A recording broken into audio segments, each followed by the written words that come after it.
ଖ୍ରୀଷ୍ଟ ଧର୍ମାବଲମ୍ବୀ ମାନଙ୍କ ପାଇଁ ଆଜି ଏକ ବିଶେଷ ଦିନ କାରଣ ଆଜି ହେଉଛି ପବିତ୍ର ଗୁଡ୍ ଫ୍ରାଇଡେ। ଆଜିର ଦିନରେ ପୁରା ବିଶ୍ୱରେ ଯୀଶୁଙ୍କୁ ସ୍ମରଣ କରି ବିଭିନ୍ନ ଚର୍ଚ୍ଚରେ ସ୍ୱତନ୍ତ୍ର ପ୍ରାର୍ଥନା କରିଥାନ୍ତି ଖ୍ରୀଷ୍ଟ ଧର୍ମାବଲମ୍ବୀମାନେ। ତେବେ ଯୀଶୁ ଖ୍ରୀଷ୍ଟଙ୍କ କୁଶବିଦ୍ଧ ଏବଂ ମହାପ୍ରୟାଣ ଦିବସକୁ ସମଗ୍ର ବିଶ୍ୱର ଖ୍ରୀଷ୍ଟିଆନ ଧର୍ମାବଲମ୍ବୀମାନେ ଗୁଡ୍ ଫ୍ରାଇଡେ ଭାବରେ ପାଳନ କରିଥାନ୍ତି। ଏହି ଦିନ ସମଗ୍ର ଖ୍ରୀଷ୍ଟ ଧର୍ମର ଭାଇ ଭଉଣୀମାନେ ଏକାଠି ହୋଇ ଯୀଶୁଙ୍କୁ ପୂଜାର୍ଚ୍ଚନା କରି ବାଇବେଲ ପଠନ କରିଥାନ୍ତି। ତେଣୁ ପ୍ରତ୍ୟେକ ବର୍ଷ ପରି ଆଜି ମଧ୍ୟ ବିଭିନ୍ନ ଅନୁଷ୍ଠାନ ପକ୍ଷରୁ ବେଶ୍ ଧୁମ୍ଧାମ୍ରେ ଗୁଡ୍ ଫ୍ରାଇଡେ ପାଳନ କରାଯାଉଛି। ତେବେ ଏହି ଅବସରରେ ନବରଙ୍ଗପୁର ଜିଲ୍ଲା ଅନ୍ତର୍ଗତ ଚନ୍ଦାହାଣ୍ଡିରେ ଅତି ସୁନ୍ଦର ଭାବେ ବେଶ୍ ଧୁମ୍ଧାମ୍ରେ ଏହି ଗୁଡ୍ ଫ୍ରାଇଡେ ପାଳିତ ହୋଇଛି। ଆଜିର ଏହି ଗୁଡ୍ ଫ୍ରାଇଡେ କାର୍ଯ୍ୟକ୍ରମରେ ଚନ୍ଦାହାଣ୍ଡି ବ୍ଲେସିଂ ଚର୍ଚ୍ଚର ପରିଚାଳକ ପାଷ୍ଟର ଆମୋସ ବାଘ ପ୍ରଭୁ ଯୀଶୁଖ୍ରୀଷ୍ଟଙ୍କ ବିଷୟରେ ଅନେକ ଗୁରୁତ୍ୱପୂର୍ଣ୍ଣ ମନ୍ତବ୍ୟ ରଖିଥିଲେ ଏବଂ ବ୍ଲେସିଂ ଚର୍ଚ୍ଚ ଅନୁଷ୍ଠାନର ସମସ୍ତ ସହଯୋଗୀମାନଙ୍କ ଦ୍ୱାରା ଆଜିର ଏହି ଗୁଡ୍ ଫ୍ରାଇଡେ କାର୍ଯ୍ୟକ୍ରମକୁ ପରିଚାଳିତ କରିଥିଲେ। ମୁଁ ପାଷ୍ଟର ଆମୋସ ବାଘ ବ୍ଲେସିଂ ୱିଥ୍ ମିଶନର ପାଳକ ଆଉ ଚନ୍ଦାହାଣ୍ଡି ମଣ୍ଡଳୀର ଏ ମଣ୍ଡଳୀର ଦାୟିତ୍ୱ ମୁଁ ନେଉଛି। ଆଚ୍ଛା, ପ୍ରଭୁ ଯୀଶୁ କିଏ? ପ୍ରଭୁ ଯୀଶୁ ଖ୍ରୀଷ୍ଟ ହେଉଛନ୍ତି ବାସ୍ତବରେ ସେ ଜଗତର ତ୍ରାଣକର୍ତ୍ତା। ଜଗତର ମାନବ ଜାତିର ପାପୀର ପ୍ରାୟଶ୍ଚିତ କରିବା ନିମନ୍ତେ ସେ ପରମେଶ୍ୱର ସେ ମାନବ ରୂପ ଧାରଣ କରି ଜଗତକୁ ଆସିଲେ ଏବଂ 30 ବର୍ଷ ଏ ଜଗତରେ ଥିଲେ ଏବଂ 3 ବର୍ଷ ସେ ମାନବ ସେବା କଲେ ଏବଂ 33 ବର୍ଷ ସମୟରେ ତାଙ୍କୁ କ୍ରୁଶରେ ବଧ କରାଗଲା ଏବଂ ସେ ହତ ହେଲେ, କ୍ରୁଶରେ ମୃତ୍ୟୁବରଣ କଲେ, ସମାଧି ପାଇଲେ ଆଉ ତୃତୀୟ ଦିବସରେ ସେ ପୁନରୁତ୍ଥିତ ହେଲେ। ସେ ପାପୀ ମନୁଷ୍ୟମାନଙ୍କର ପାପୀର ପରିତ୍ରାଣକର୍ତ୍ତା, ସେ ମୁକ୍ତିଦାତା ଏବଂ ସେ ଉଦ୍ଧାରକର୍ତ୍ତା ଅଟନ୍ତି। ଆଚ୍ଛା, ଗୁଡ୍ ଫ୍ରାଇଡେ କ'ଣ ପାଇଁ ପାଳନ କରାଯାଏ? ଗୁଡ୍ ଫ୍ରାଇଡେ ପ୍ରକୃତରେ ଏହା ଯୀଶୁଖ୍ରୀଷ୍ଟଙ୍କର ଦୁଃଖ ଭୋଗକୁ ସୂଚାଏ।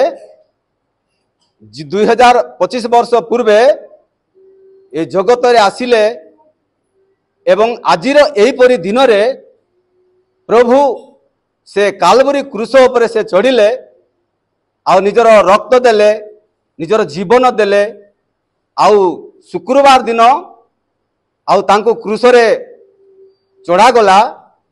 ସକାଳେ 9 ଘଣ୍ଟା ସମୟରେ ତାଙ୍କୁ କ୍ରୁଶାର୍ପିତ କରାଗଲା ଏବଂ ଅପରାହ୍ନ 3 ଘଣ୍ଟାରେ ତାଙ୍କର ପ୍ରାଣ ତ୍ୟାଗ କରାଯାଇଥିଲା ଏବଂ ସେ ସମାଧି ପ୍ରାପ୍ତ ହୋଇଥିଲେ ଏବଂ ରବିବାର ଦିନ ସେ ଇଷ୍ଟର ସଣ୍ଡେରେ ସେ ପୁନରୁତ୍ଥିତ ହୋଇଥିଲେ। ସେଥିପାଇଁ ଏହି ଶୁକ୍ରବାରକୁ ଗୁଡ୍ ଫ୍ରାଇଡେ ବୋଲିକରି କୁହାଯାଏ। Thank you sir. ଆଚ୍ଛା, ଗୁଡ୍ ଫ୍ରାଇଡେରେ କ'ଣ କ'ଣ କରାଯାଏ, କେମିତି ପାଳନ କରାଯାଏ, କ'ଣ କ'ଣ କରାଯାଏ? ଗୁଡ୍ ଫ୍ରାଇଡେ ଗୁଡ୍ ଫ୍ରାଇଡେ ବିଷୟରେ ମୁଁ କିଛି କହିବାକୁ ଚାହେଁ। ଆଉ ମୁଁ ଜଣେ ବିଶ୍ୱାସୀ ଆଉ ମୁଁ ପ୍ରଭୁଙ୍କୁ ଭୟ କରେ ଆଉ ମୁଁ ଗୋଟେ ଖ୍ରୀଷ୍ଟ ଧର୍ମ ରେ ମୁଁ ଅଛି। ଆଉ ଗୁଡ୍ ଫ୍ରାଇଡେ ହେଉଛି ଗୋଟେ ମାନେ ଏକ ସ୍ମରଣୀୟ ଦିବସ ଅଟେ। ଆଉ ଦୀର୍ଘ 2025 ମସିହା ପର୍ଯ୍ୟନ୍ତ ସେ ଯେତେବେଳେ କ୍ରୁଶାର୍ପିତ ହେଲେ ସେଇ ବିଷୟକୁ ସ୍ମରଣ କରିକି ଆମେ ସାରା ବିଶ୍ୱରେ ଯେତେ ଅଛୁ, ଆମେ ଯାହାକୁ ଖ୍ରୀଷ୍ଟଙ୍କୁ ଆମେ ବିଶ୍ୱାସ କରୁ, ପ୍ରତ୍ୟେକ ଏଇ ଦିନକୁ ଆମେ ପାଳନ କରିଥାଉ। ଆଉ ଏଇ ଦିନ ଆମ ପାଇଁ ବହୁତ ଆନନ୍ଦର ବିଷୟ ଅଟେ। ସମସ୍ତେ ଜଣେ ମୃତ ହେଲେ ଲୋକମାନେ ଶୋକ ଦିବସ ପାଳନ କରନ୍ତି, କିନ୍ତୁ ଏହା ଆମେ ଅନ୍ୟ ଭାବରେ ପାଳନ କରୁ। କାହିଁକି?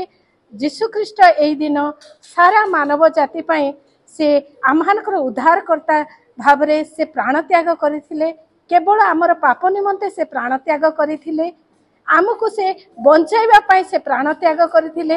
ସେ ମୃତ୍ୟୁ ହେବା ଯୋଗୁଁ ଆମେ ସ୍ୱର୍ଗରେ ଆମେ ଜୀବିତ ଭାବରେ ଆମେ ସ୍ୱର୍ଗ ରାଜ୍ୟକୁ ଯିବୁ ବୋଲି ଏହି ଆଶା କରୁ। ସେଥିଯୋଗୁଁ ଆମେ ଏହି ଗୁଡ୍ ଫ୍ରାଇଡେକୁ ଆମେ ପାଳନ କରୁ।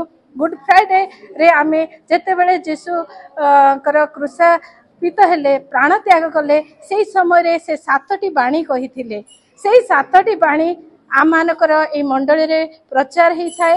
ବିଶ୍ୱାସୀ ମାନେ ପ୍ରଚାର କରିଥାନ୍ତି, ପାଳକ ମଧ୍ୟ ପ୍ରଚାର କରିଥାନ୍ତି ଆଉ ଅନେକ ମଧ୍ୟ ସେହି ସୁଯୋଗ ପାଇଥାନ୍ତି। आउ गुड फ्राइडे रे आमे माने प्रभु को आम पई बलिदान होइछंती एई दुख मध्य आमे प्रकाश करबा सहित आमे सुखर मध्य आमे एई दिन को आमे पालन करिथाउ। नवरंगपुर चंदाहांडी हिमाद्री मेहर का रिपोर्ट न्यूज टुडिया।